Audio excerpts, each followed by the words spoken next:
The Irrational Confidence Podcast. All right, ladies and gentlemen, welcome to another episode of the Irrational Confidence Podcast. We're talking college football, and it is week number 7. It is in the books. I'm joined by my co-host, the man who has finally crossed out of his 30s into his 40s. Happy birthday, Fresh. That's to quote Mike Gundy, I'm a man. I'm 40. Come after me. Feels good. Really excited for this week. We have a loaded slate. We're going to talk about 10 games, and we can easily talk about 20.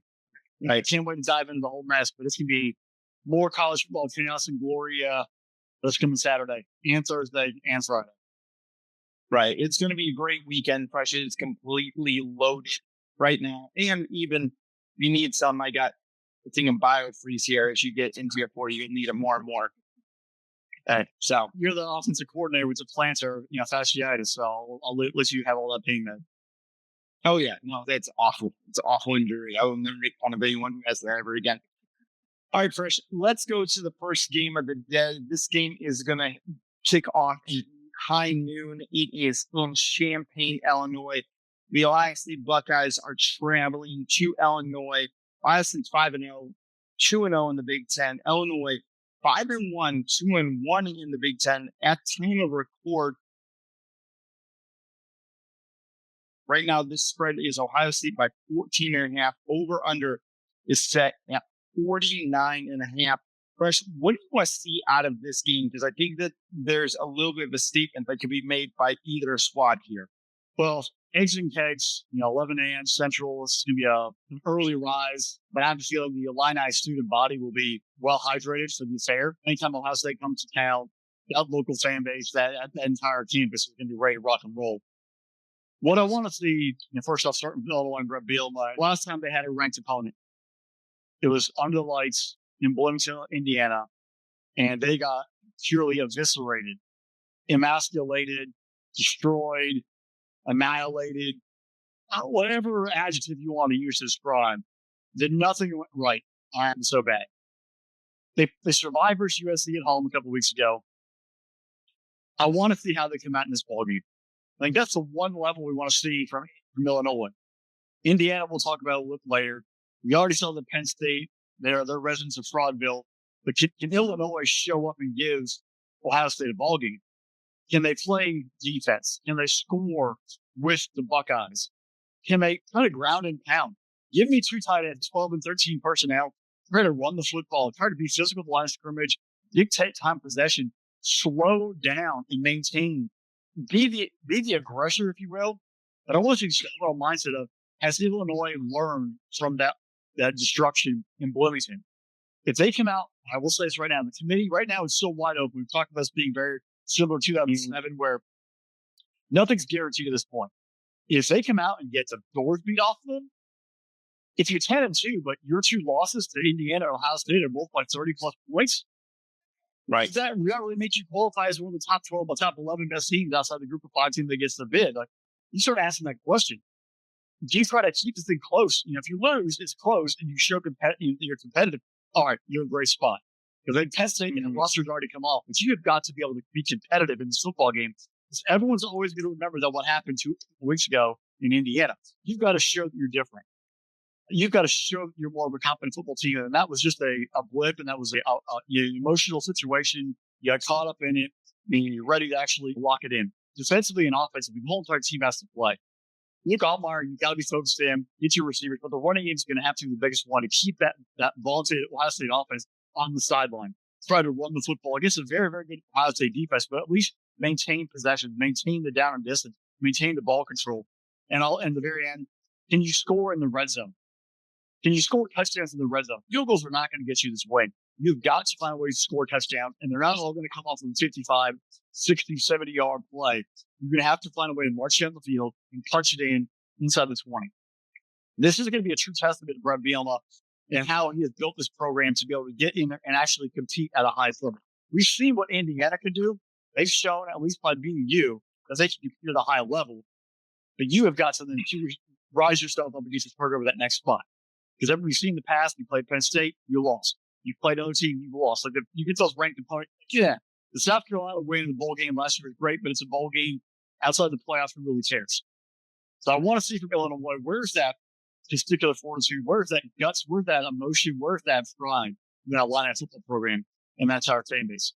Other side, Ohio State. You come here and just put it on. Someone's going to say, well, you beat Minnesota. What do you do? Texas looks like crap. You beat them by touchdown week 1. Yeah, okay, not very impressive. This is your chance to, like, all right, you guys think that we're average. We think we're not the best team in the country. All right, we're going to put it on you. We saw what happened in receivers last week versus Minnesota. They torched them. I want to see what Ohio State does this week. If they can keep that same gas pedal down, all gas, no brakes mentality, and just attack the Illini. Make a statement. Because you know what's also going to happen on Saturday? Oregon and Indiana are going to play. This is your chance to sort of send the message, shoot out across the bow before that game kicks off later in the evening. Don't forget about us. We're still here. We're top. We're number one in the country for a reason. And we're going to make a statement. We're going to do it on the road. Well, this is a big opportunity because Penn State, I think they'll rebound by the time they play Ohio State, at least win 2 in a row. But there's so many questions. Is that going to be a ranked opponent? Is that going to be a truly strong opponent?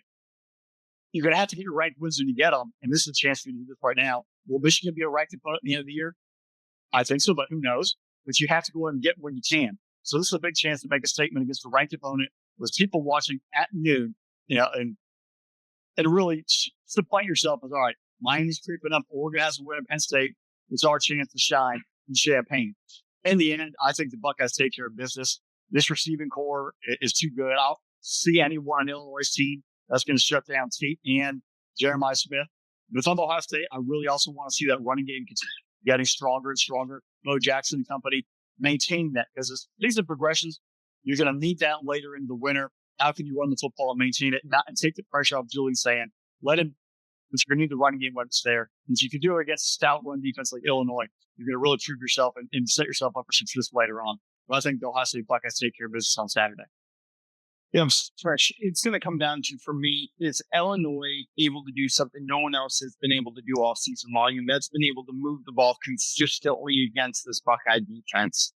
You've seen times where programs have had success with it. You saw, Texas in the latter part of that game was able to move the ball in between the 20s. Washington was able to do it at times. The very first drive of the Minnesota game, these teams were moving the ball on the Buckeye defense.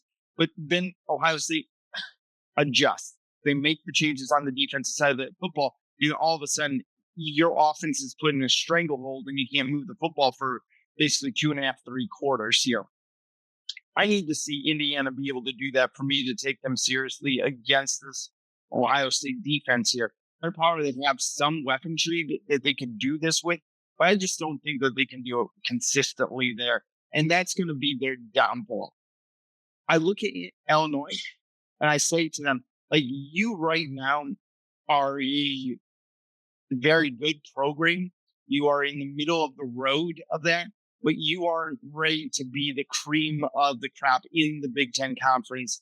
That title is going to be held by Oregon, Ohio State, and Indiana right now, as it looks like. Some other programs are looking like they're coming up and rising there, but Illinois is kind of firmly playing themselves in that middle tier of the conference as well. For Ohio State, I need to see the offense continue the explosivity that they've had in the Minnesota game. That was the one question I had going into Minnesota: is the offense able to jump out on somebody, jump on a lead, and kind of make them play from way too far behind that you're never going to catch up with this defense. I was talking to our producer, Drew, and I said, what are you seeing when we were watching the Ohio State? And he said, what I really see is if this Ohio State offense can basically play pretty much turnover free and just overall slightly better than competent, this is a team that it's going to be very, very difficult to beat them. And I agree with him. I think that as long as the offense continues to put up about 20 points a game, 24 points a game, it's going to be hard to score that against the Buckeye defense. Yeah, this Buckeye defense, Jim Knowles, he did a lot. He did a lot with them and that talent at Ohio State. But this year, the way that Patricia's come in as almost an overhauled defense, completely brand new outside of a couple guys, and has them playing at an elite level. They're flying around, and yeah, maybe some of them will even play tough competition. But you know what? They're not giving that tough competition or that lack of tough competition any air to breathe. They're shutting them down. It's not like, well, all right, they gave them 2 touchdowns, 3 touchdowns. They let somebody hang around. They couldn't get off the field here once in a while. They might have the opening drive, and then they just like, all right, we're locked in. Let's go. That's a sign of tremendous growth. 3 years ago, look at the 2021, 2022 Ohio State defenses. There were some issues, and they were struggling to communication side, struggled to execute. And no one took till the third year where they had some portal hits, especially bringing them down there in the safety spot. No, that really took to the next level. We're seeing Matt Patricia layer on an NFL style defense with a bunch of guys who are bodied. And if they can keep building confidence, it's going to get really, really difficult for any opposing offense the rest of the year. Yeah, I got the Buckeyes winning, and I think I'm going to have them cover that 14.5, although that's a lot of points on the road. But what covers that is that they play turnover free or run the football. They have got to go typical stock answers, run the football, control the clock, turnover free ball, and you might only lose by 13. Because I don't see their offense competing at the same kind of level as Ohio State's offense. Yeah, I agree. They're fresh. All right, Chris, let's go to Columbia, Missouri, and Alabama Crimson Tide. They're 4-1 on the year, 2-0 in the SEC. They're going to face the Missouri Tigers, 5-0 on the year, 1-0 in the SEC. Right now, time to record. Alabama is a 2.5-point road favorite against the Tigers. Fresh, I was thinking about this the other day. When I was doing my prep work for this. During our recap episode, we talked about Fraudville and how Missouri was one of the key founders of Fraudville. I kind of said that they had moved out of the city. And then I looked at Missouri, and their best win of the year is against a Lenore Stellars less South Carolina that they beat by 9 points at home. I mean, they beat the Jayhawks. Again, I like Kansas better than most people. Most people will tell me Kansas isn't a great win. I think we may have moved Missouri out of Fraudville a touch early. If they win this game, they can be out. Well, I think they're on vacation, like we talked about. They put up their house for Airbnb. Right. We're going to know from Missouri if they're actually Fraudville or not, because their schedule is very manageable. They've hidden for the first few weeks. This is their chance. I mean, if I'm Missouri, you basically have been preparing for this football game since January. You knew this was going to be on the schedule. You knew this was going to be the one at home that we've got to have. The fan base is freaked out, and they're obviously Missouri, Kansas, a huge historic rival. But the one game that you need is Alabama, because last time Missouri played Alabama, they got destroyed. The last time Missouri went and played another big ranked matchup, they got destroyed. Missouri last year did not show up when a ranked matchup came. 2 years ago, they did okay. They were ranked. They went to Athens, got beat. Made themselves in a New Year's Six bowl game. That was their only real loss. Beat a Ohio State team. So this is their chance to really show if they're actually legit or not. If there's something there. Fribula, the quarterback, and I actually think he's very talented. I'm sure Penn State would love to have him back.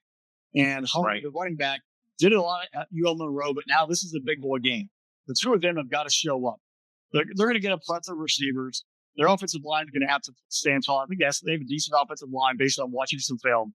But it's going to come down to Fribble making big time boy throws, big time runs when he has to use his legs, and especially on third down. You're going to come out against a defense that has been gaining confidence ever since they left Tallahassee, and you're going to have to be able to show it. You and Harden are going to be the lifeblood of the entire Missouri offense, and you're going to have to find a way to fight through. You're going to have struggles. It's not going to be easy, but you're going to have to dig deep on third down, dig deep in the second half, is find ways to outrun the Alabama defense. If you saw what Vanderbilt did the past 2 weeks, actually, you can look at the Florida State game, the Georgia game, and the Vanderbilt game. There were opportunities for all three of those teams to beat Bama. And obviously, Florida State did. All three of them had success at very considerably, especially in the second half, running the football and using the mobile quarterback. But they had turnovers and they couldn't convert third downs when it mattered most, especially out Vanderbilt and Georgia. If you're going to beat Alabama, you need to be able to run the football, maintain and sustain drives, and find ways to score touchdowns, because field goals do not win. Field goals do not beat Alabama. Touchdowns do. You have to be able to mentally be prepared for a 60-minute fight, not 45, not 59 minutes, not 59 minutes and 48 seconds, a full 60 minutes. And I don't know mentally if Missouri is mature enough to handle the game. Talent-wise, they have some talent in the field. Coaching-wise, they might be able to speed some stuff up. But is this team mentally tough to handle the challenge of taking on a behemoth that is gaining momentum right now in Alabama? Drinkowitz talks a lot. He always has his chirp. He is a funny guy. He has a great attitude. And he makes it enjoyable. But now you've got to put up or shut up too, because people start asking questions like you. A Mickey Mouse schedule. We hear that chatter a lot across teams across the country. When you do have a Mickey Mouse schedule, you have 1 game a year or 2 games a year you have to play, specifically from Missouri. You got to show up in big time to get those dubs. If Lenore Sellers is playing for South Carolina at a full 100%, is that a South Carolina win or a Missouri win? We'll never know. But this is your chance right here. You've got to come in. You've got to show up and put up. And everybody's got to buy in. Defensively for Missouri, Wilson, you came up from Georgia. You have tons of pressure. You have more than the entire Georgia front 7 all put together. You and that defense have got to show up. Still on Ty Simpson right now in the entire offense, which has turned it on. And I think they've actually turned it on since the second half. Locker room basically halftime for Florida State. In the first half, they got shocking on. They came at halftime and started scoring some points late in that third quarter. In the fourth, they gained momentum. You should not be shocked at what you're going to see. They're going to run the football. They have great receiver. Ty Simpson can use his legs. He make great throws. The offensive line's playing great. You've got to make them make mistakes. You've got to get their heads. You've got to tackle and get off the field on third downs. Look how Georgia gave up 13 third down conversions, and they lost by 3 points. They allowed Alabama to sustain drive. That's how difficult it is to beat Alabama. And that's what Missouri's got to do defensively. They've got to get off the field. There's turnovers or these forcing punts, but you've got to get off the field. You cannot let that offense sustain drives, kill the clock, because they're going to score touchdowns. They're going to make you pay for it. Alabama on the other side. There's a lot of emotion that teams had so far this season. They had the entire offseason about having an abysmal year, failing after Nick Saban left. How are they going to replace Jalen Milroe, et cetera, et cetera, et cetera? They come in, they get beat down by Florida State in the opener. They go into week 2. There's a lot of emotions capable of beating a team. Yeah, they played 2 games or some slappies, but they got 2 wins. The real emotional challenge started when they went to Athens. They're like, oh, here we go. They're going to be fired up. This game's in Athens. How are we going to be able to get ourselves ready to go? They came in, they took control from the very beginning, and they beat the Dogs. They showed grit, they showed fortitude, they showed mental capability to handle the stress of the environment. Last week, Vanderbilt, the revenge game, Diego Pavia coming in, a lot of emotion, a lot of energy, a lot of storylines around it. They withstood it, they found it out, they had a physical war, and they pulled away in the fourth quarter. This week, they got Missouri, but next week, they got Tennessee coming to Tuscaloosa in a revenge game, third Saturday of October. Can this team keep getting their emotions up to a level, or is this game going to be a look ahead? Because Missouri's not chirping much this week. Are you looking ahead of Tennessee? You've already put a lot of emotional investment in the past 2 weeks to get up for big games. Are you drained? Or are you looking ahead of Tennessee? Where's this capacity of this Alabama football team? That's what I want to see. If Saban was there, I wouldn't be too worried. What we saw last year with the emotionals of beating Georgia and then going to Vanderbilt and getting jumped. Has this team matured enough to understand that every week we've got to reset ourselves and we can't look past anybody? If Missouri wasn't ranked, I think maybe Missouri would be in a real position to have a scrap and take out Alabama. But Missouri being ranked, I think that gets Alabama's attention. But how much of those guys are actually taking Missouri seriously because they know, hey, we got to get revenge versus Tennessee next week. Man, we are so good. We're a top 16 in the country. We are ready to rock and roll. So I'm worried about Alabama's psyche. I'm worried about where they are in between the years. Physically, they have tons of talent. Well, we've seen offensively, defensively, schematically, they're great. They can run, they can throw, Bernard and Ryan Williams, etc. But is this team going to take Missouri seriously, or are they going to take them lightly? It is an early kick. It's going to be 11 a.m. Central Time. Are they up and ready to play this kind of emotionally charged event? Because Missouri's going to be ready. The fans are going to be ready. Are you, as an Alabama football team, ready to get yourself back up after 2 emotional weeks? And with a game looming next week that's going to be high intensity, high velocity, are you able to handle all of this back to back to back to back? That's what it takes to win. And that's what I really want to see from Alabama. Schematically, tail of the board, the entire defense, Womack, defense coordinator, they all of that. But the psyche of this team, are they mature enough to handle the reset every single week? And do they have that energy to keep getting back off the mat and fighting at a high level? So in the end, it's 2.5. Alabama's going to cover that. But I'm really entertained to see what kind of energy they bring if they take Missouri seriously, especially early on the ball game. Yeah, if you can get Alabama at 2.5, I'd be jumping all over that. Fresh, to me, Alabama this whole season started in Tallahassee, and I think after the Tallahassee game, that Alabama turned into White Goldman from Dodgeball, where he said, "No one makes me bleed my own blood," and I think Alabama finally felt like got hit in the mouth. Last year is kind of a whirlwind, and they lost more games than they had lost in a long time, and now all of a sudden, an unranked Florida State team who is really, really bad last year beats us. How dare they? This is awful. I'm not doing this anymore. This is ridiculous. And with the amount of talent that they had, the amount of blue chip prospects they still have on that roster, I think that made them take every game so much more seriously. And they prepared at a different level for this one. Missouri, I look at your schedule, and you're right, Fresh. It's been a Mickey Mouse schedule. It's 5 games against basically no one. I love South Carolina, but let's not kid ourselves like Lenore Sellers, who was 100% in that game. Missouri's next 4 games is just an absolute gauntlet of a schedule for them. For Alabama, I could see them being able to navigate the same thing. Alabama this week, at Auburn, at Vandy, and then finishing off the first weekend of November, they're over playing Texas A&M back at home. So Missouri, you could be going back to Fraudville very quickly before the end of November. You could very easily be asking for Clemson to relinquish their mayor role in the town and give up their home that they've been renting out for you for the last couple of months. For me in this game, though, it's going to come down to Hardy versus Miller. You take a look at what Hardy has done in that backfield. He has been a wrecking ball, Fresh. I went back and I watched some clips from that Kansas game, and there's nothing Kansas could be stopping. Jam Miller coming back to Alabama, I think that was the shot in the arm that the Tide needed. You look at what he did in the Georgia games. He played okay, a couple of decent runs in there.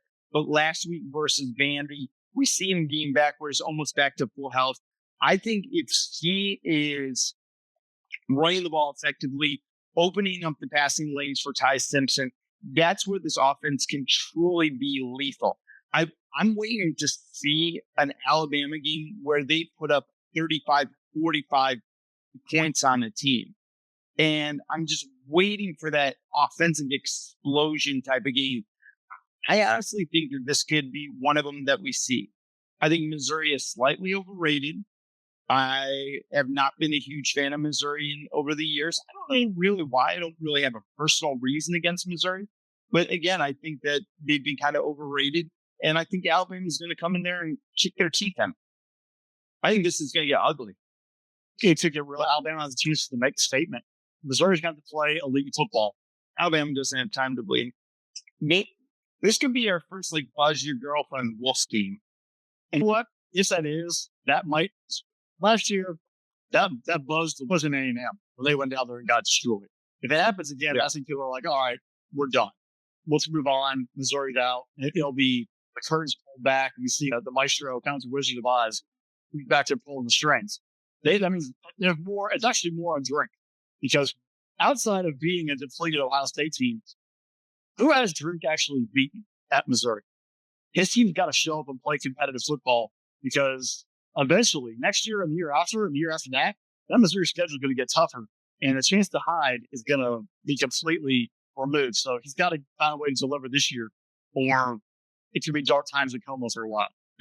Let's go to one of the best rivalry games in all of college football. Although I am kind of annoyed that this is kicking off at 3:30 and not at high noon. This game should be played at high noon every single time or 11 o'clock Central. We're going to the Texas State Fair, the Red River Rivalry Shootout, whatever you want to call it. Showdown, hoedown. Showdown. Yeah, square dance. Now that just sounds delicious. Oklahoma, they are 1-0 in the SEC. At Texas Longhorns, there's 3-2, 0-1 in SEC play. kind of weird because I feel like Texas has gained just awful and really 3-2 in their own play. Right now, it's time to go. I don't get this. And Vegas must know something that we don't. Texas is a 1.5 point favorite in this game. Over under is set at 42.5. I didn't get it. I mean, Oklahoma, maybe you just don't trust Oklahoma yet, but at least make them make them the 1.5 point favorite. So I think the one real thing is I don't think they trust Oklahoma. And I also think that they have a serious concern about Michael Hawkins Jr. Because John Mateer, he's staying it. All right, this is October 7th. There's rumors coming out. He's like, I'm trying to play. I think that's too much smoke. He might, but I don't think he's going to play at 100%. And that right there should be a detriment to the Sooners. But Michael Hawkins Jr., we saw that experiment last year. It wasn't pretty. It's the reason why they went out and got John Mateer. He was running for his life, and they actually went back to Jackson Arnold because he was so bad. So he's going to try to hold it down. I mean, that right there itself is why Texas is involved.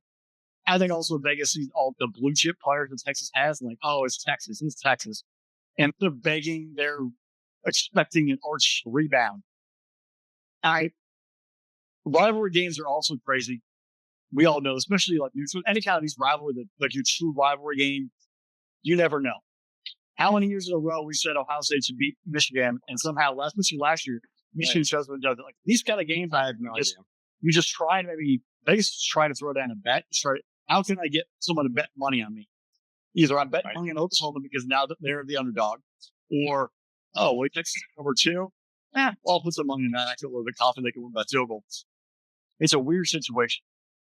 Oklahoma, though, that the pressure's on you because there's a wounded animal in Texas. The Longhorns, we're about to put them out on the pasture and make steak out of them. You have a chance here to end their season effectively. 3 losses by October 11th. 2 in the conference, to Florida, to Oklahoma, and to Ohio State. That's 0-2 in the league. They have a schedule that potentially could bounce back, but it's very difficult for Texas to get back in the playoff if you get the 3rd loss by October 11th. This is a chance to effectively end their season. Your biggest rival, the one team that's been buying recruits left and right, showing up Lamborghinis during recruiting days, you have a chance to go into the state of Texas and beat them. What kind of killer mentality or ferocity does Brett Venables and the entire Oklahoma program have to go in there and just take down Texas? So play your dominance right now. We're glorifying how Oklahoma's played great, but if Brett Venables can't beat this wounded Texas team, all of that talent he spent on and the momentum you have, we're going to start raising the questions will start popping back up. You've got to go in and get it done. But Michael Hawkins has got to be able to control football. You cannot put him in a position where he's playing from behind. You've got to run the football to stable running backs and give him simple throws. If Mateer is playing, you have a little more room for error.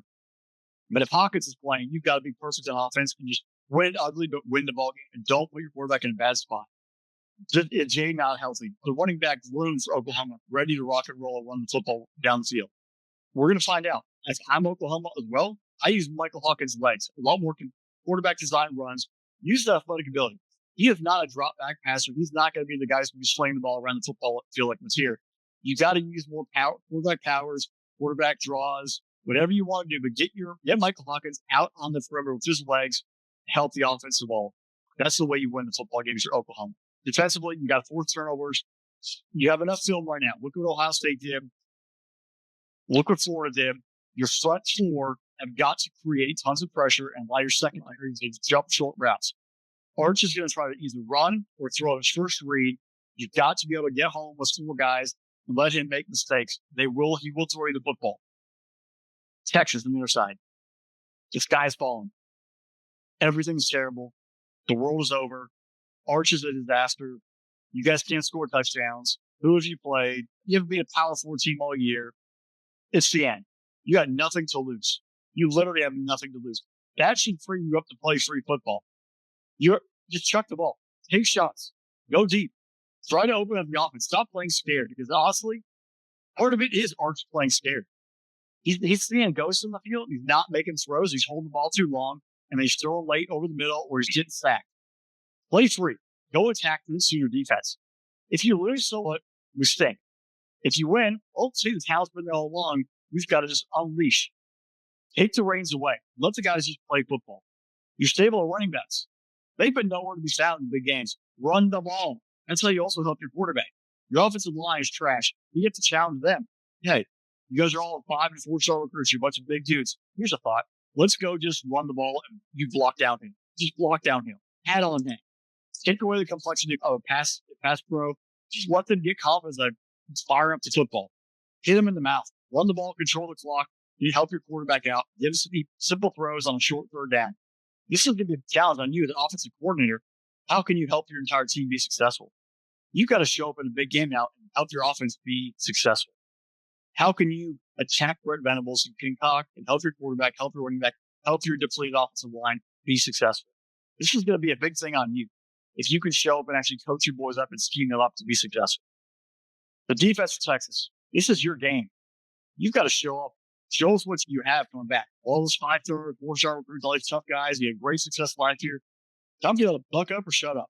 Your season's on the line. If you don't get it done, you're done. I'm going to go out on a limb. I'm going to say Texas wins the ballgame because they have nothing to lose. And they're going to play a little bit more free. And I don't think John Mateer is going to play. And if he does, he's not 100%. And that right there falls in Texas's hands. They're going to be able to attack. They're going to play free. Longhorns, get the W. Give Oklahoma a shot of reality on Saturday afternoon in Dallas. Fresh Oklahomans look good. But are they really number 6 rated in the country good? I don't necessarily think they're that good. I don't have to rate it that high because I still have questions about their offense being consistent. And obviously, if you're being hurt, that has me rating them lower because they aren't the same football team. Exactly. And that's the problem with EP voters that we've propped up this false idol here and have said, look, they're shiny and pretty and look how great they are. And Texas is coming in here going, well, wait a minute here. We got to smack them in the mind.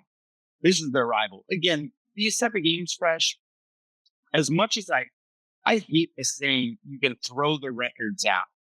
This year, I'm looking at it going, everyone's kind of missing and just getting caught up in the hype of things. Everyone's getting caught up in the hype of John Mateer and his Heisman campaign before the injury.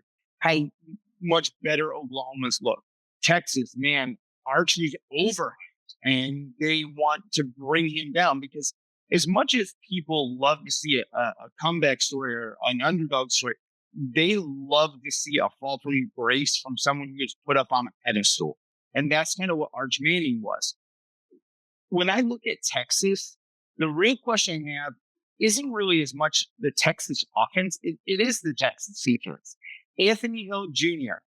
has as many sacks as I do on the college football season, and as many as you do, also new 40-year-old. Colin Simmons has 1.5, 1.6. Your 2 best defensive players, the 2 best defensive players will 99.9% of programs in all college football would take both of those guys in heart. There's not many guys in college football that are better than those 2. And the fact is that they're not producing stats either tells me one of 2 things. One, offensive coordinators are game planning and trying to completely neutralize phase 2 and then saying no one else on your team is good enough to beat us one-on-one. Are they slightly overhyped? Now I'm going to go with the first idea there more than the second idea because, again, I know what my eyes showed me last year with both of those players. I still think the world of both of them. But, again, where's this Texas defense going to be?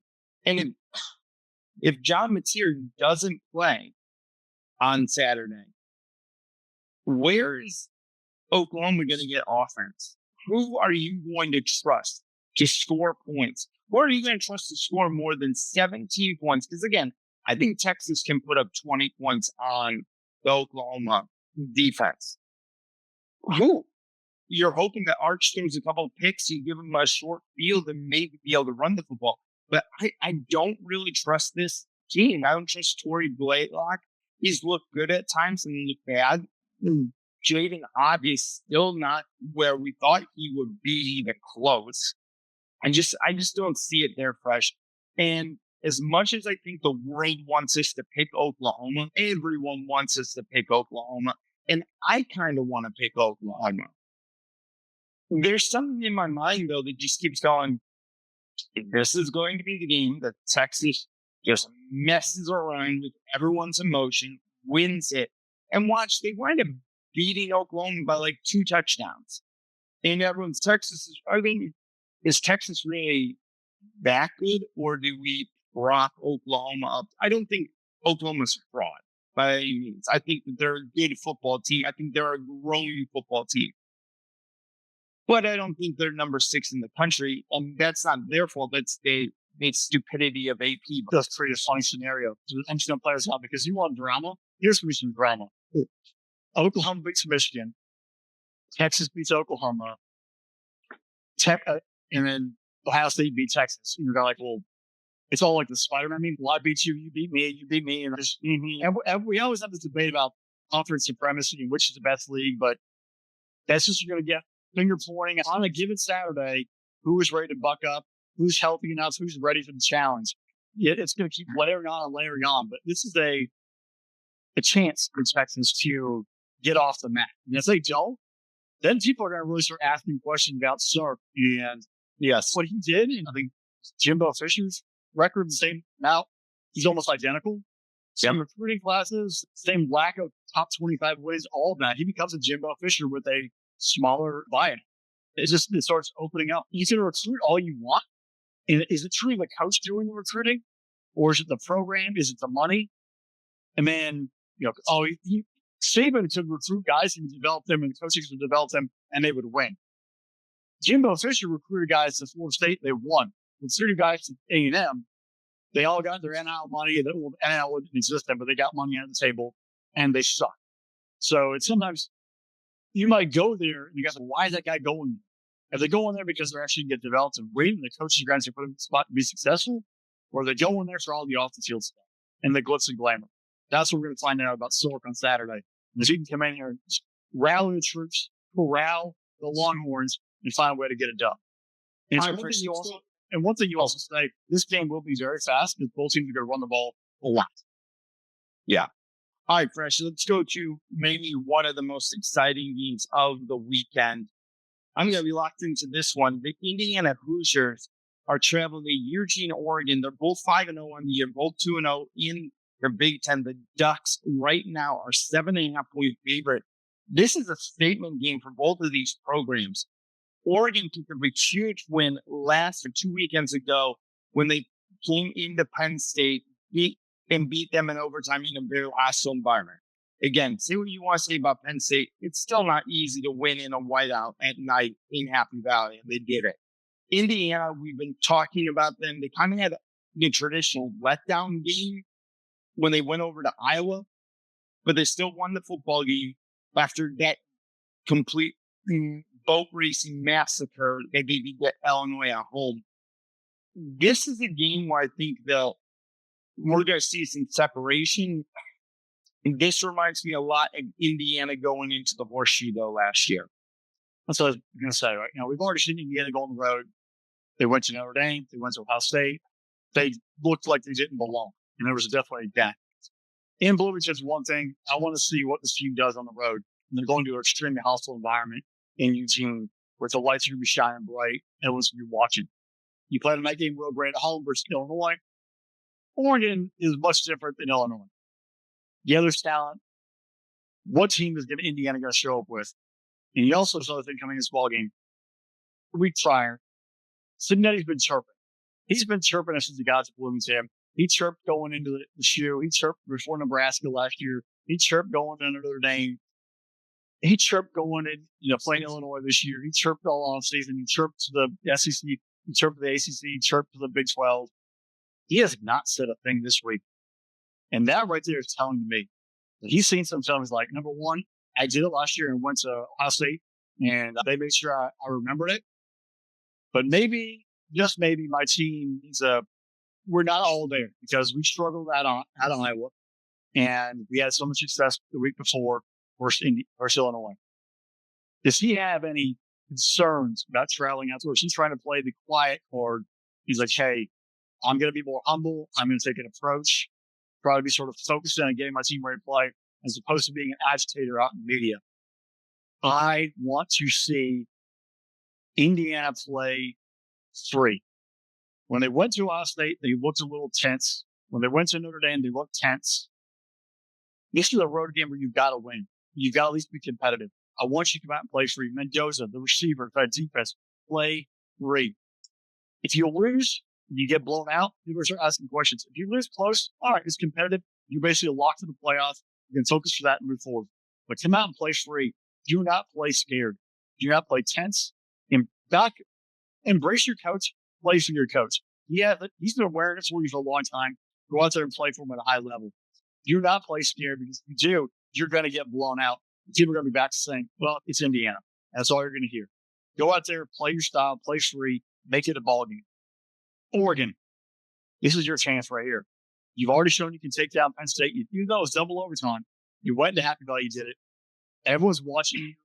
Go out there and just put it down. If you go out and put down Indiana, you're basically locked to the playoffs. You're basically locked to the Big Ten title game. A chance to be a top 4 seed and get redemption for last year.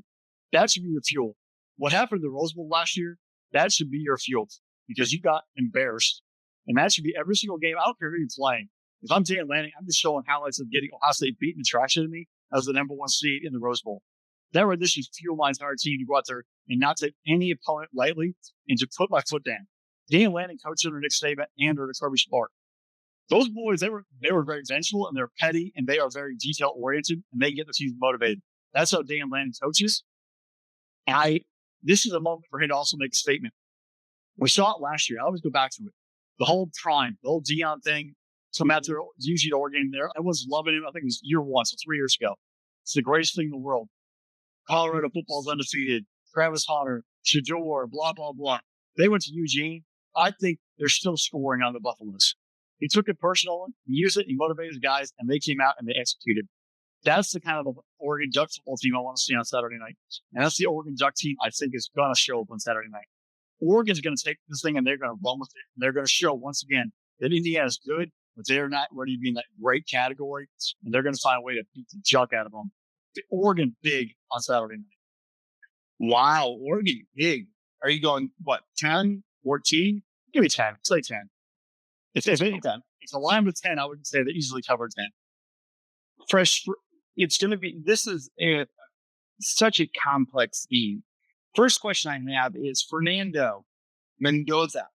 He's completing 73% of his passes.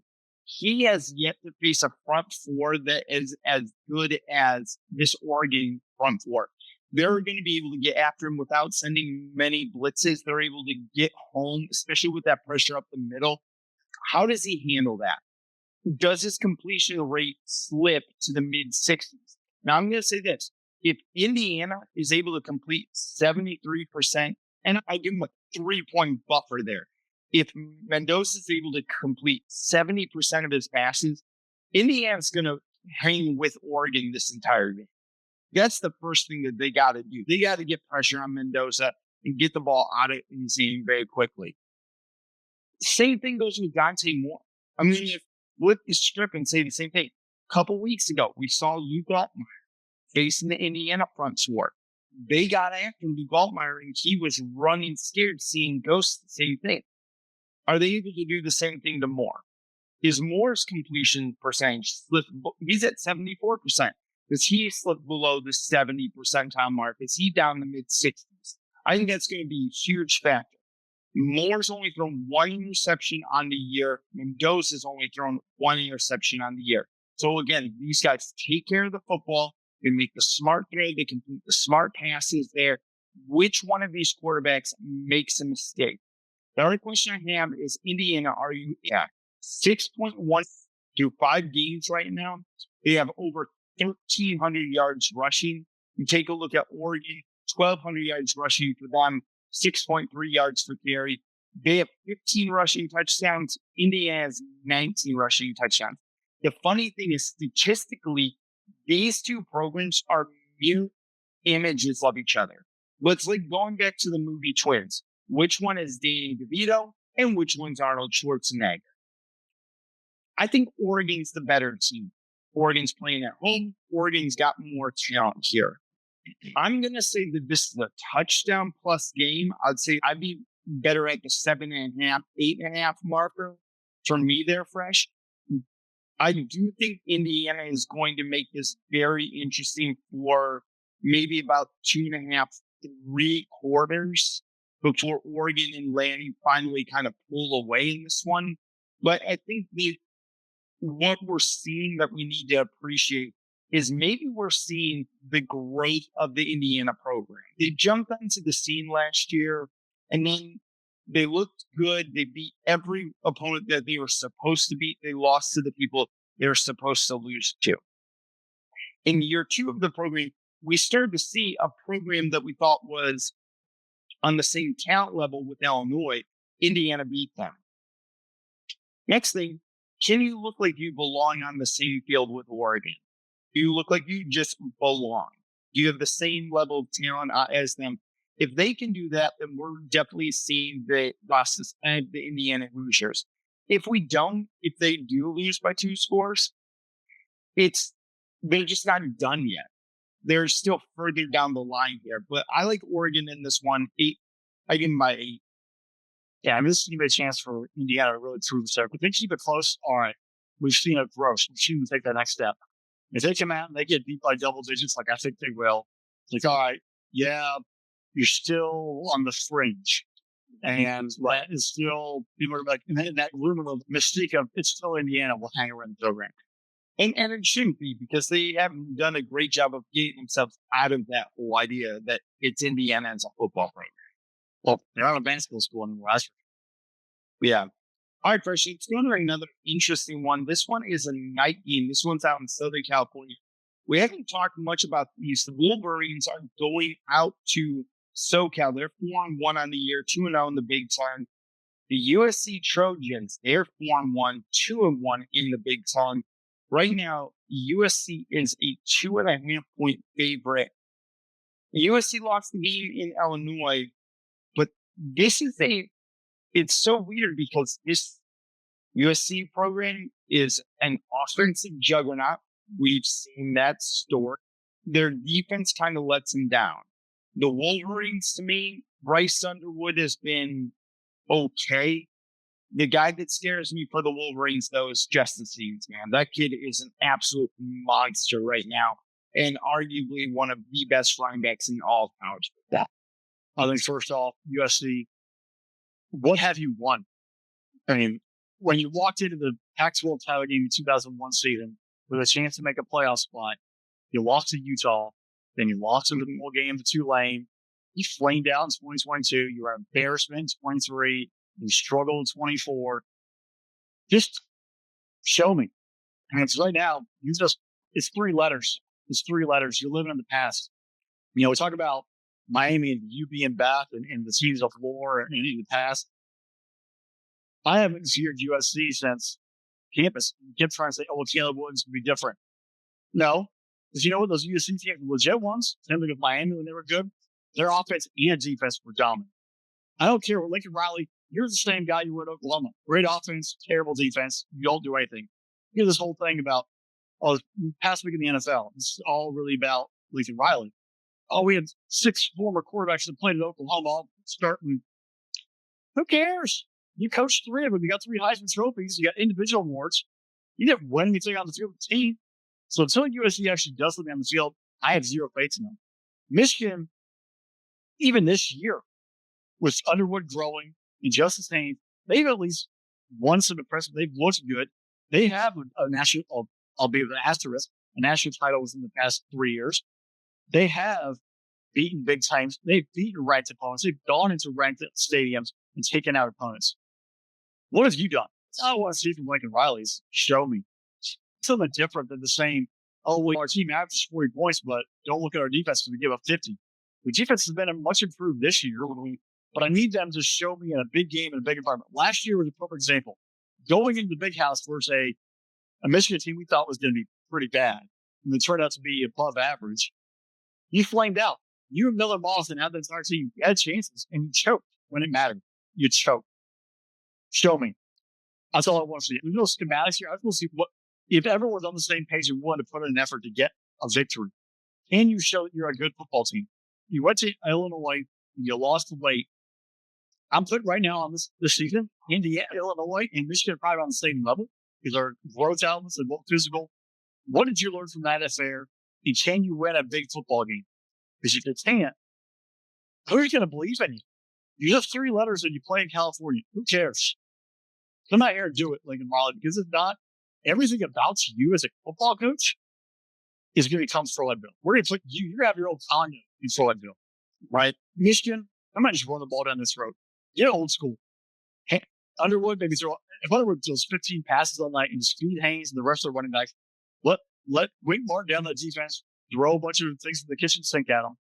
But come out there, run the football, be physical, punch USC in the mouth consistently all night long, go walk away with a win. I don't care how many you score, as long as you score 1 more points in USC. Be physical, keep yourself in the fight, and keep your believing that Michigan's right.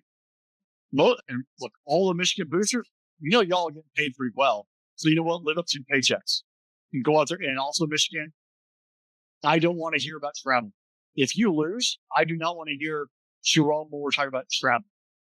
Y'all know what you're getting yourself into. You're traveling for your private bets. You get taught your paid football players. Buck up and go get it done. Because I've heard Lincoln Riley already complained about it, and Bert James Franklin complained about it, and both of them did it in losses. If they won, they wouldn't complain about the trip. But they only do when they lose. Stop it. You knew what you're getting yourself into. You got the money. You took it. You went to road trip. Go get the job done. In the end, Michigan wins. Question. There is one matchup I am kind of locked in with. I want to see Jair Hill versus Mekhi Lemon in this game. It's the Wolverines' #1 corner versus USC's #1 wide receiver. Again, we can talk about the fraudville that is USC. And you're right, they may have their own condo complex by the time they're done with this thing. But Mekhi Lemon has looked like a monster on the outside there for USC. And Maeva has been able to get into football pretty well. That's the question with this Wolverines defense is if they're able to stop the passing attack of Maeva and Lemon, then I think they can keep themselves in it just by running the football with Justin Haynes. But all of a sudden, let's say USC wins that matchup on the outside. Mekhi Lemon's able to break.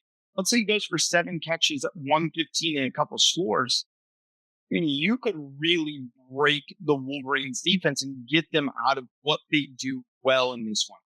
For me, while I think Justin Haynes is a monster and he can ride him to victory, not a single Wolverine wide receiver scares me at all.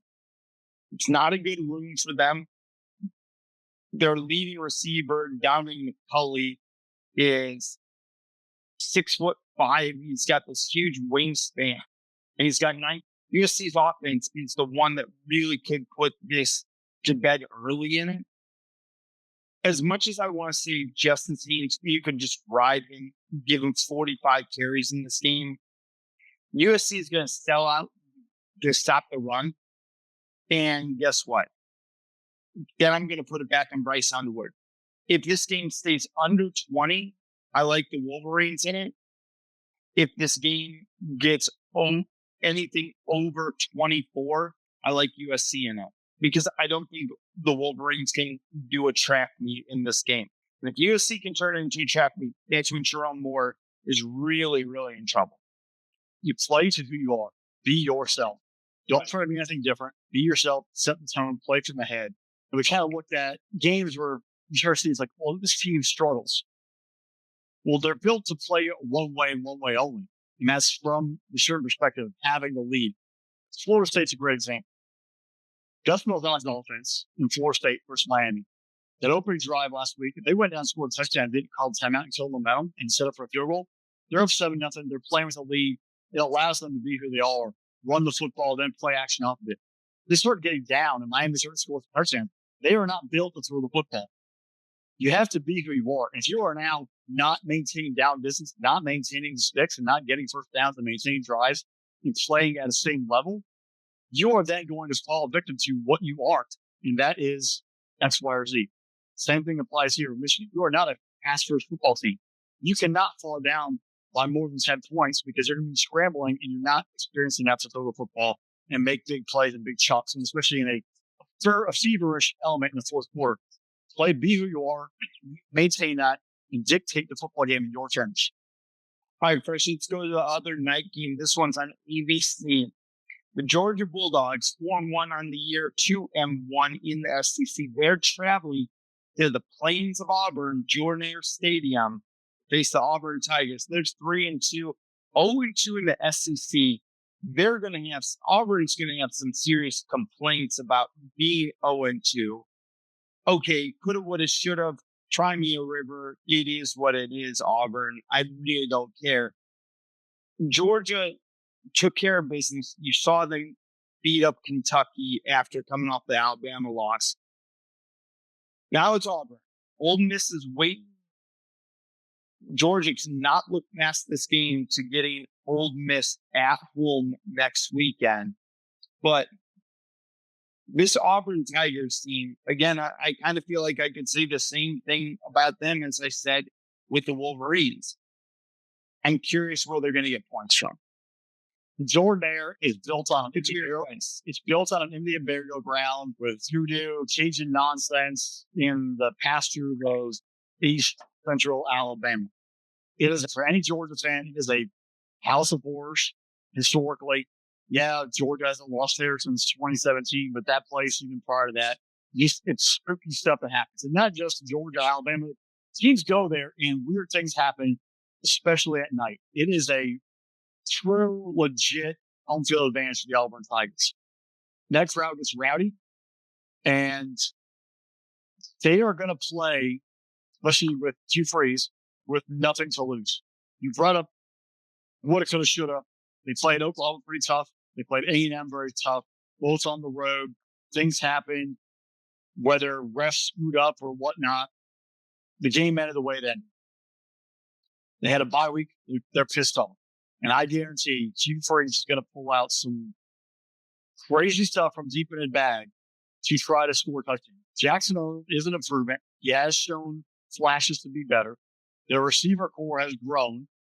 Their offensive line, I think, still has some questions. The running back has some questions, but they are a pass-first football team, and Jackson Arnold can use his legs when needed. He did get sacked 10 times at Oklahoma, but he had his capability sometimes to move. I think if they're going to be successful on Saturday night, a lot more quarterback-designed runs, but Georgia struggles historically, especially under Kirby Smart, with mobile quarterbacks. If you put him on the edge, that's just something that, if you watch Kirby Smart, even Nick Saban's defenses over the years, pocket passing quarterbacks, pro-style quarterbacks in the pocket, they can game plan around it. Their pass rush gets home. When you add in those mobile quarterbacks, those guys who take risks, get on the perimeter, whether it's Cam Newton, whether it's Johnny Manziel, even Jalen Mills from Kirby's perspective, they still have yet to figure that out and how to contain it and neutralize it. If I'm Hugh Freeze, I have to have Jackson Arnold out on the perimeter, using his legs, letting him show that threat. If he can do that, that's when passing game opens. That opens up running holes, because now you're committing defensive players to protect the entire field and not letting them tee off. Auburn's put everything in the football game. This is their make or break savior season moment, because they're 0-3 in the league, and was like, all right, Auburn, it's time for you to show up. You looked good early. You beat Baylor, which is an impressive win over the season. Those two losses were tight. You're at home now. You're not on the road. You have to come out here and get it done. You put everything into getting this win. They're playing with reckless abandon. There's a lot of deep shots. They challenge a secondary for Georgia that has struggled this season. They know that Georgia's pass rush has been less than good, which is very subpar this season. The only thing in the Georgia defense has truly been rock solid in the linebacking. They can't cover everybody. They can't rush the pass at the same time. There are chances to be had in that Georgia defense. So how does Glenn Schumann and Kirby and Will Muschamp scheme them up and get those guys ready to play? And how do those players on that field up their level of play to an elite level? Because right now, Auburn's going to take shots. They know that there's opportunities there. Tennessee took advantage of all those opportunities. Alabama took advantage of the opportunities. Kentucky did not, because they don't have the weapons. But the chances are there. I expect Hugh Freeze to attack. Rutherford and Coleman especially to see a lot of footballs in the air. How do you get home and make those stops through Georgia. Who's rising up in that secondary? Jackson Arnold, they can make him look like the best quarterback in the world. You start throwing these guys. This is a huge test where if Georgia's got the growth of players. On paper, there's talent. Are they actually playing at a high level and elite level? We'll find out. Auburn, you have nothing to lose. Take your chances, get after it, throw the football. On the other side of the ball, I think Gunner looked good on that first road start versus Tennessee. He grew up a little bit. He's got to keep taking the next level, run the football, throw. We've seen the offense grow, but the scariest part is there's so many injuries on the offensive line. Who's actually healthy enough to actually block? Auburn's defense has the athletes. They've looked better. They've played tough against Oklahoma. They played tough against A&M. And if that offensive line is struggling or they're injured at all, they're not at their full strength, they're going to wreak havoc in that running game. It's just gotten better, but they have gotten ready to show up.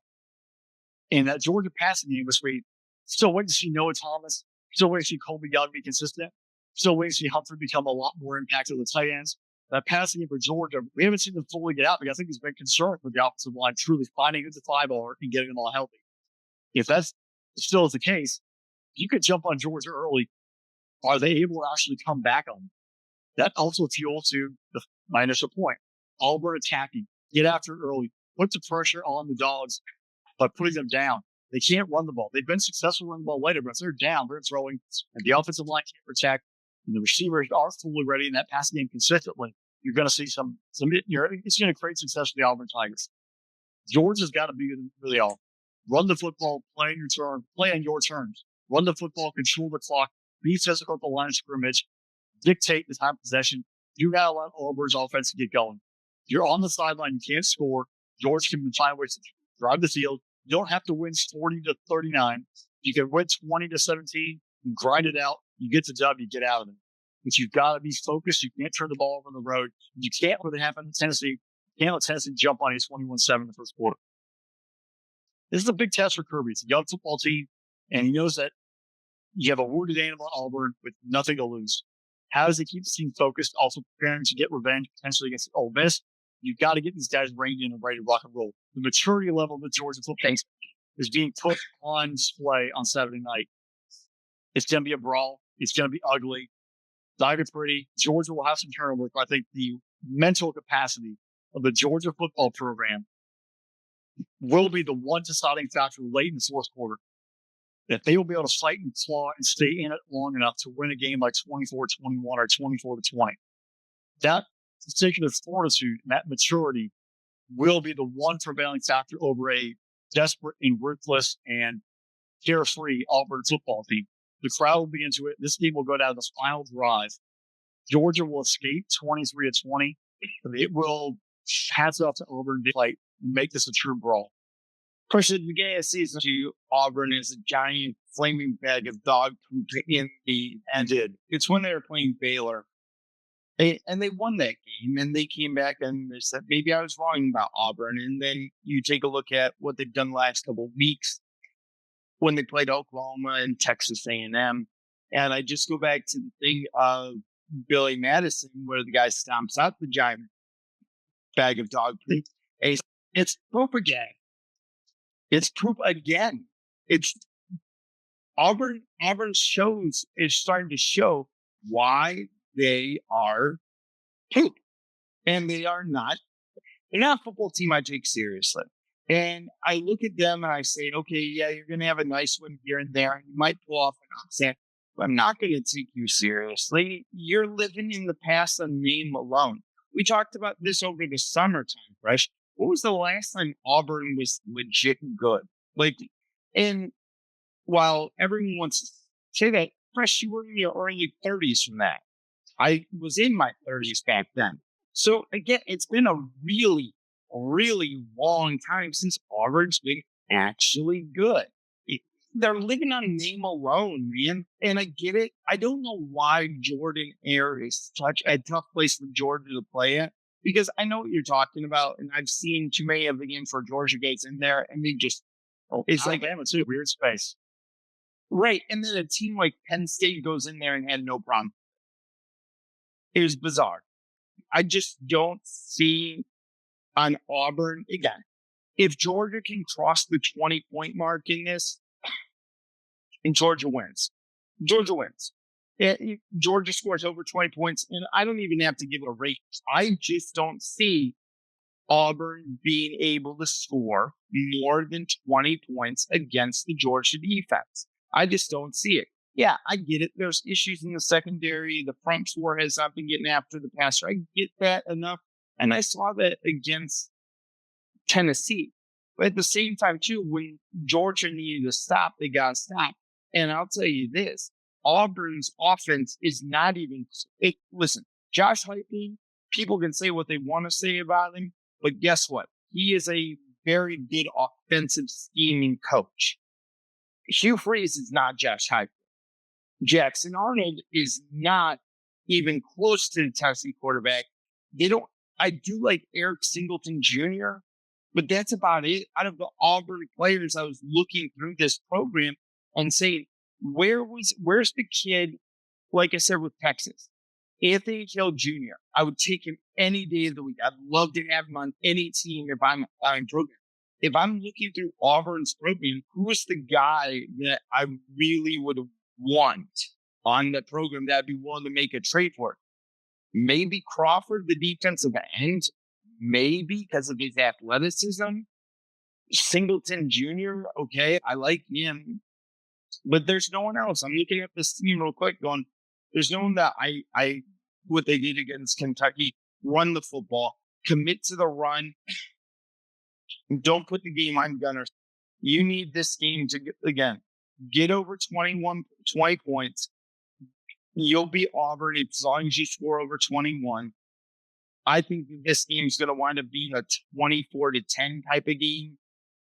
It may be a 17-10 for a really, really long time, and then Georgia puts in a touchdown there.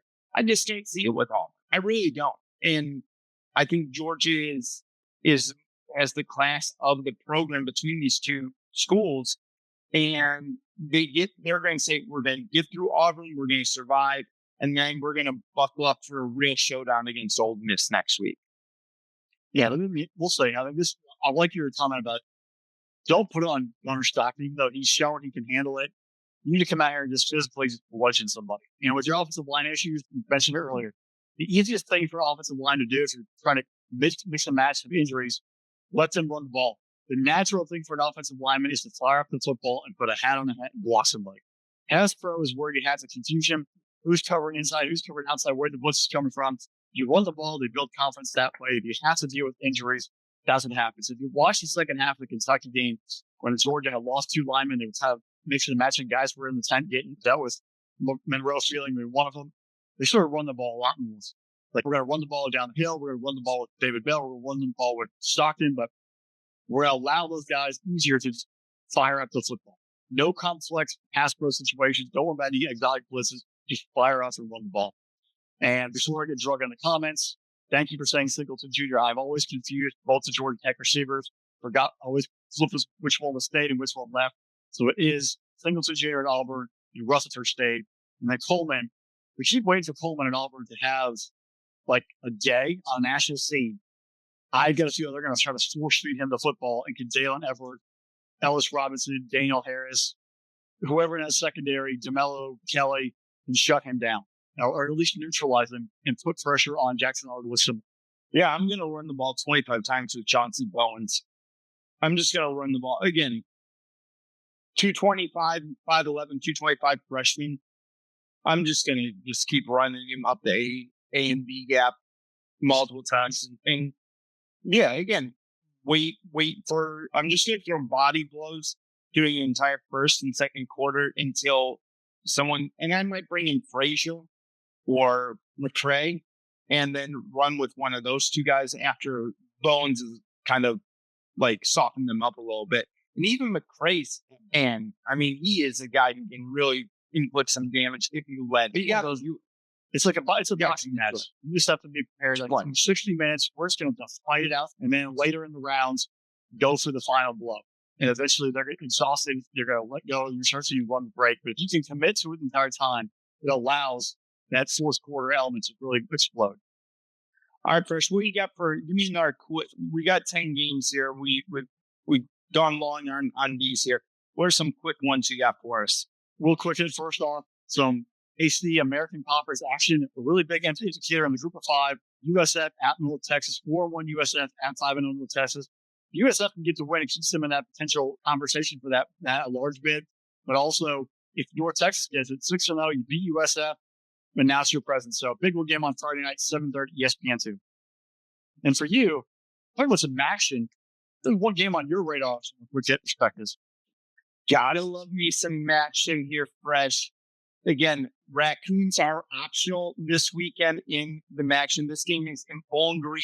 Rivalry game, Toledo Rockets, Bowling Green Falcons. Blast from the past, Drew Pine in his 6th year of eligibility. The redshirt senior is the starting quarterback for Bowling Green. Gleason, the quarterbacks over at Toledo. This should be a lot of fun to watch and a lot of high points in this game. I love some action in this rivalry game. Give me Toledo, though, in this one. A little bit better. But Eddie George. Go on. Yeah. Eddie George needs another year, and I've seen too much of Drew Pine in my life. Another quick hit from What you got, fresh? Florida at A&M. What does Florida do as an encore?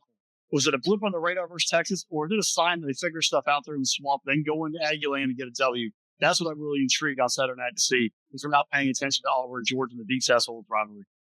Fresh, I'm going out to Tucson, Arizona. I thought it was Brockmeyer. Unfortunately, I wish it was Brockmeyer because that would be fantastic. But Fida has an opportunity to really put on a show here. They're at home. This Arizona Wildcat team, 4-1, 1-1 in the Big 12 there. If they can get this upset win, all of a sudden Arizona back half top 25 where they belong. This Wildcat team is a good football team that probably most people haven't seen. Make sure you take a look at this team if you get an opportunity. I'm interested about BYU because we'll wait for that. Who's that number 2 team in the Big 12 to really announce their presence? If they can win this game, keeps them alive. But if they lose, it kind of opens more questions from that perspective. Yeah. Big 12, we wide open. All right, Chris, what do you got for a fresh pick this week? Who are you playing? Well, it's been a struggle lately. I'm 4-5 on the year. Iowa State definitely let me down last week in Cincinnati. I'm banking a lot on revenge this week. I'm taking the Tennessee Vols to cover the 12.5 with Arkansas. Last year, that loss to Arkansas and Fayetteville basically destroyed their playoff hopes. I have a chance they are going to come in and put some big time numbers up on the Hogs and get a little payback and exercise some demons a little bit in Neyland. So Tennessee to cover the 12.5 this week. All right, folks, you've been listening to another episode of the Irrational Confidence Podcast. Before you head out of here, hit that subscribe bell, hit the notification. Make sure you get notified every single time we drop a new episode.